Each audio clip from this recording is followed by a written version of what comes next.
Hello বন্ধুরা, আজকে আমি তোমাদের সাথে শেয়ার করব কাতলা মাছের কালিয়া রেসিপি। তো এখানে নিয়েছি আমি টমেটো পেস্ট, তারপরে আছে দই, পেঁয়াজ পেস্ট আর কিশমিশ, আর নিয়েছি গোটা গরম মশলা আর পেঁয়াজ কুচি, আর নিয়েছি আদা, এখানে জিরে গুঁড়ো, ধনে গুঁড়ো, হলুদ গুঁড়ো আর কাশ্মীরি লঙ্কা গুঁড়ো।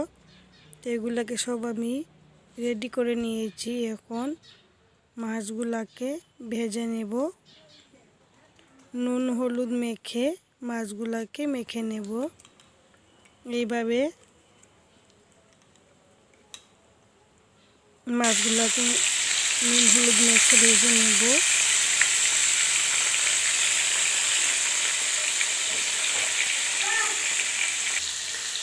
কড়াইটা বসিয়ে দিয়ে দিলাম সরষের তেল, তারপরে দিয়ে দিলাম গোটা শুকনো লঙ্কা, তেজপাতা, গোটা গরম মশলা দিয়ে পেঁয়াজ কুচি দিয়ে ভালো করে ভেজে দিয়ে দিলাম পেঁয়াজ পেস্ট।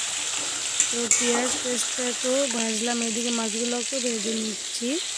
তো পেঁয়াজ পেস্টটাকেও ভেজে নেব ভালো করে, লাল করে। এইভাবে পেঁয়াজ পেস্টটাকে ভেজে নেব। এইভাবে পেঁয়াজ পেস্টটাকে ভেজে নিচ্ছি। তারপর এড করব আদা পেস্ট। তো আদা দিয়েও ভালো করে ভেজে নিলাম।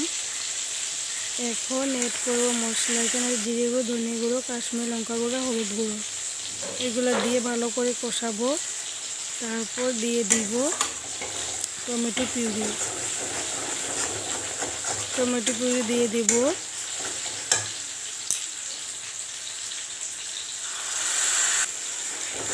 এইভাবে ভালো করে কষিয়ে এখন দিয়ে দিব টক দই। তো দইটা দিয়ে ভালো করে কষিয়ে নেব। এইভাবে ভালো করে কষাতে হবে। তো এটাকে 10 থেকে 15 মিনিট কষাবো এইভাবে। তারপর দিয়ে দেবো পরিমাণ মতো নুন আর স্বাদ অনুযায়ী চিনি। এইভাবে দিয়ে এখন অ্যাড করব কিশমিশ আর কাঁচা লঙ্কা। তো এটাকে ভালো করে কষাবো।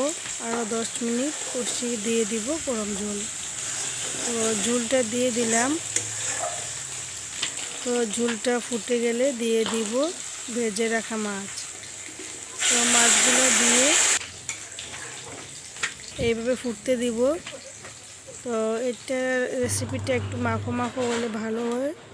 তো এইভাবে আমি দিয়ে এখন দিয়ে দেব গরম মশলা গুঁড়ো।